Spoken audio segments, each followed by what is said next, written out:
Hi, this is Marcia. It's crazy to think that this is the end of the school year. I feel like the school year just started, and now we're starting to wind down and start thinking about next year. Last week, I was at Cypress Fairbanks in Houston, Texas, outside of Houston, Texas, and I was working with five of the schools. Four of the schools I've been working with from the beginning of the year to now, starting with the three phases of blended learning. I went through and I visited them 8 different times throughout the school year, either for full day coaching or half day coaching. But I was with the teachers not only in their classrooms, but also in with them during their planning time.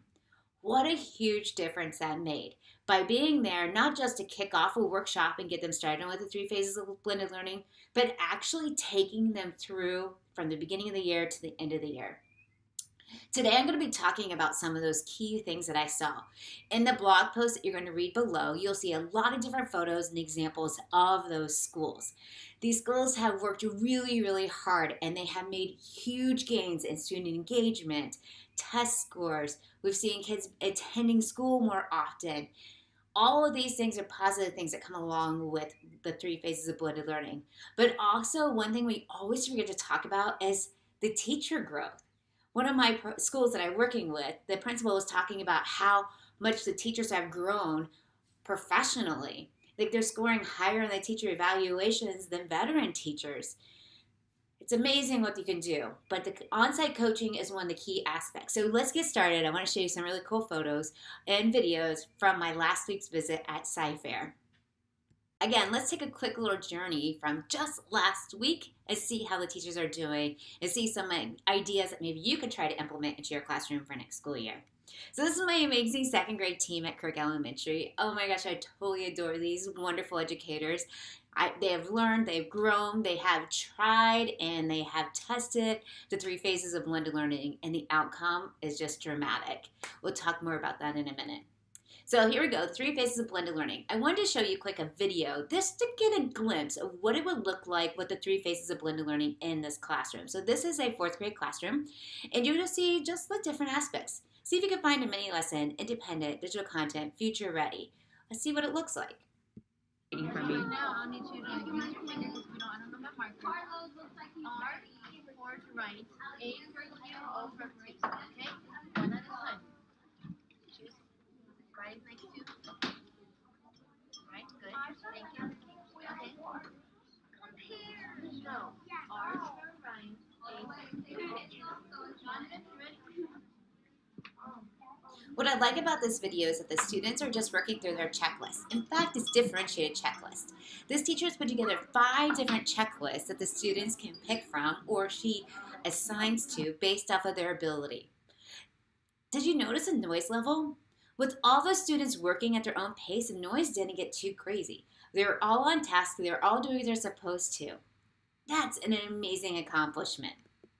All right, let's talk about those checklists. So sample checklist. I want to tell you, I should almost write another blog post called The Evolution of Checklist, because what one teacher starts out with at the beginning of the year and where they go at the end of the year is completely different because they're making modifications based off of their needs and the student needs. I really like this layout. It works. It's friendly. It's one of our newer templates too. So if you would like a copy, just make sure you email me and I'll send you a quick copy of our newest checklist. Here's another couple examples. These are from middle school and from one of the elementary schools. So you can see that the one middle school teacher, she put it together as like a Monopoly board, so those match up with the different colors. The yellow one is showcasing a gifted classroom where the teacher is going through and letting the kids pick and choose based off their checklist. And then the top one is a math star review choice board. So she's giving different options for the kids so they could go through and take a look at different learning styles or different activities based off of the review aspects for the star test. This is a kindergarten checklist. Yes, guys, kindergarten can do checklists as well. This teacher is all in. Miss Malachi at Danish Elementary has her kindergarten students working on a checklist for everything throughout the day. The kids love it. It works like clockwork. If you want to see an amazing Phase 3 blended learning example in kindergarten, go visit Miss Malachi at Danish Elementary. You'll be blown away. All right, let's talk about mini lessons. Anybody who knows me or has been through a training with me knows that the most important part of blended learning is the mini lesson. And again, the mini lessons change throughout the year. Here, this teacher is now sometimes working at the smart board, sometimes she's working at a small table, but regardless, she's right there with the kids, helping them through the process. She is also doing the Monopoly board. Is she's setting up the Monopoly board where the kids can sign up for the different mini lessons. So imagine the Monopoly board, which I have a copy here, and I'll explain to you in just a second what that looks like. The different colors on the Monopoly board mean the different mini lessons. So the kids can sign up for the different mini lessons throughout the time. This is another great example of a mini lesson with the teacher. This teacher decided to stand instead of sit. He's like, I just think it's important for those kids to have that ability to stand up, get some blood flowing, and get them going. He also says that sometimes, Mr. Sundin also says that sometimes the kids don't want to stand.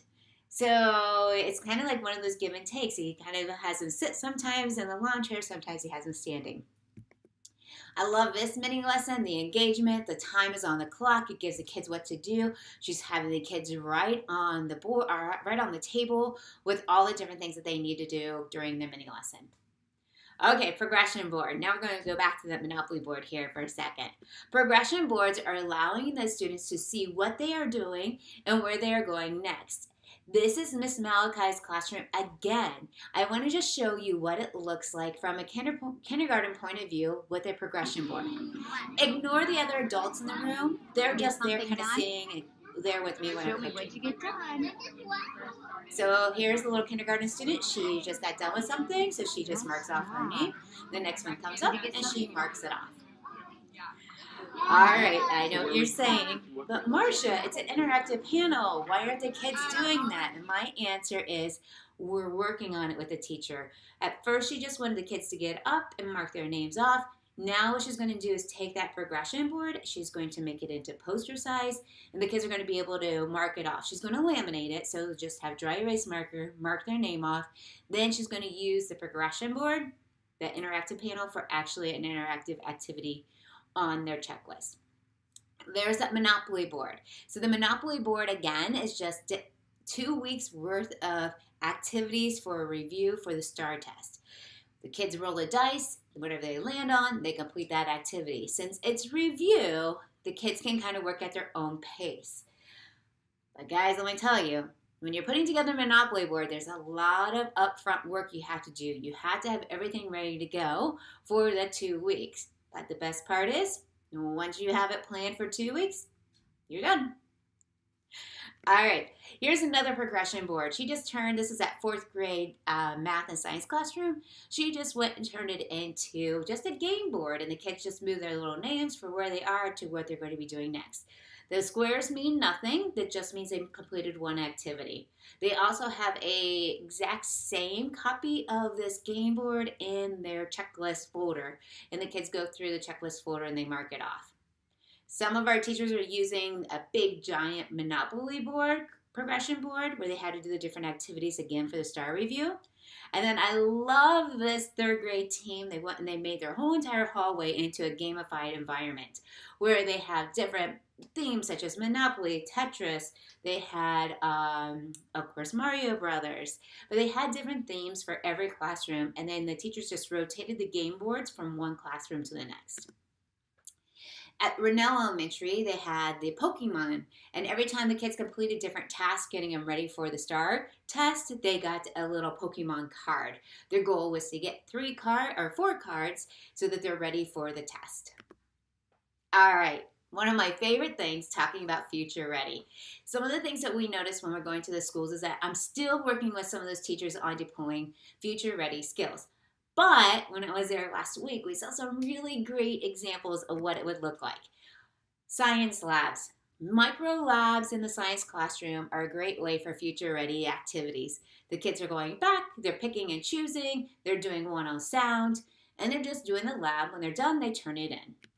Here's one in a 6th grade science classroom, and the kids just had to do a little sort with the different eco environments. I think it is. I'm not for sure exactly. It looks like, yeah, they're different biomes.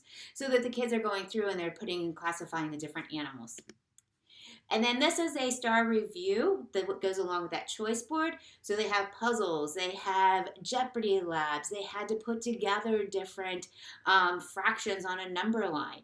And then the bottom one where you see the kids sitting on that fun furniture, they're doing like headbands where they have vocabulary words, and the kids had to guess what vocabulary word they're doing. So if you had a cute angle, you're holding up a cute angle, the kids would give key phrases for you to describe a cute angle.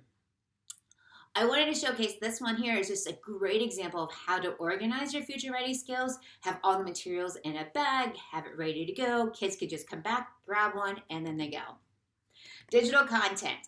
You know, we're still implementing a lot of digital content. How you put it together is up to you, but you want to make sure that the kids are learning, relearning, or it's adaptive practice. So we really want to make sure the things that the kids are doing are really meaningful for them. So if they are doing quizzes, that would be more independent practice because they're practicing and reviewing the facts. But if they're doing like brain pop or it's teaching them about the different rock cycles, then that counts as digital content. All right, this is what I want to end on for today. I want to talk about studio experts. What is a studio expert? A studio expert is basically somebody in your classroom who can help other students out, who is able to explain the content while you're doing a mini lesson. So what I've done and what I've been teaching the different classrooms around the country how to do is go and get these light up lanyards. Yes, they light up and you can get them from Amazon.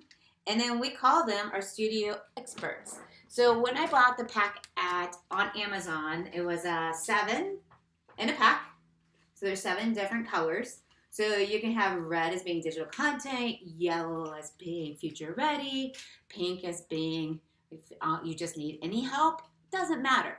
What we notice is that sometimes people, like teachers, will actually have them labeled, but then some students really like a color. So she's like, fine, you're yellow or you're pink. You can be pink and then you are a studio expert for digital content. So you can change it out.